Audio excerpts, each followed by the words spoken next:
بسم الله الرحمن الرحيم. يا باب الهوى.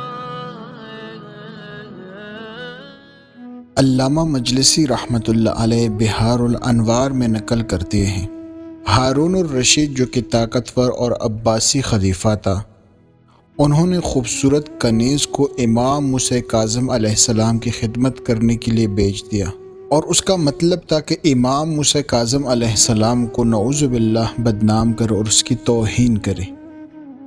امام علیہ السلام نے پیغام بھیجا، یہ تم ہی ہو جو اپنے تحفوں سے خوش ہوتے ہو، مجھے نوکرانیوں کی ضرورت نہیں ہے۔ ہارون الرشید یہ پیغام سن کر بہت غصے میں آیا اور اس نے کہا، امام علیہ السلام سے کہہ دو ہم نے کنیز کو آپ کی خوشنودی کی وجہ سے آپ کے پاس نہیں بھیجا۔ کچھ عرصہ گزرا تو ہارون الرشید نے اپنے خادم کو خبر لینے کے لیے جیل بھیج دیا۔ جب نوکر جیل چلا گیا، حیرت سے اس نے دیکھا کہ نوکرانی سجدے میں جا چکی تھی اور کہہ رہی تھی، قدوس سبحانک سبحانک۔ اس نے ہارون کو واقعہ کی اطلاع دی۔ ہارون الرشید نے کہا، خدا کی قسم، موسیٰ کاظم علیہ السلام نے اس عورت پر جادو کیا ہے۔ ہارون الرشید نے کہا، نوکرانی کو لے آؤ۔ نوکرانی کو ہارون الرشید کے پاس لایا۔ اس نے آسمان کی طرف دیکھا اور خاموش کھڑی رہی۔ ہارون الرشید نے پوچھا، تمہیں کیا ہوا ہے؟ اس نے کہا، میرے پاس نئی خبر ہے۔ جب وہ مجھے جیل میں لے گئے تو میں نے دیکھا کہ یہ شخص باقاعدگی سے نماز پڑھ رہا تھا۔ نماز کے بعد خدا کی تسبیح اور تقدیس اور حمد کر رہا تھا۔ میں نے اس سے کہا، میرے مالک، کیا آپ کے پاس کچھ ہے جو میں آپ کے لیے کر سکتا ہوں؟ اس نے کہا، میرا تم سے کیا تعلق؟ کنیز نے امام علیہ السلام سے کہا، مجھے آپ کی خدمت کے لیے لایا گیا ہے۔ اس معزز نے ہاتھ سے اشارہ کیا اور کہا، تو یہ کیا کر رہے ہو؟ کنیز نے ہارون الرشید سے کہا، مجھے ایک بہت بڑا اور خوبصورت باغ نظر آیا جس کا پہلا اور آخری حصہ پوشیدہ تھا، یعنی جس باغ کا آخری اور پہلا حصہ اصلاً معلوم ہی نہیں تھا۔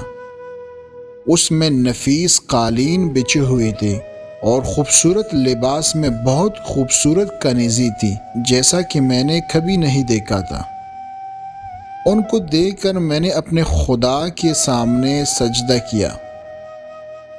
کنیز کہتی ہے، ان سب کو دیکھ کر میں نے اپنے خدا کے سامنے سجدہ کیا۔ ہارون الرشید نے کہا، اے ناپاک عورت، ہو سکتا ہے آپ نے خواب میں یہ سب کچھ دیکھا ہو جب آپ سجدے میں گئی ہوں۔ اس نے کہا، نہیں، خدا کی قسم، میں نے سجدہ کرنے سے پہلے یہ حقیقتیں دیکھی تھی اور ان کو دیکھ کر سجدہ کیا۔ ہارون الرشید نے ایک شخص سے کہا، اس ناپاک عورت کو لے لو اور خبردار رہو کہ اس کی طرف سے کوئی اس کی خبر نہ سن لے۔ کنیز فوراً دعا کرنے لگی۔ انہوں نے اس سے پوچھا، تم ایسا کیوں کرتے ہو؟ تو کنیز نے کہا، میں نے عبد صالح یعنی امام موسیٰ کاظم علیہ السلام کو اس طرح پایا۔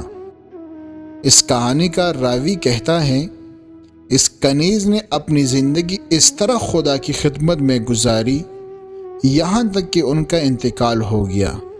یہ واقعہ امام موسیٰ کاظم علیہ السلام کی شہادت سے چند دن پہلے کا ہے۔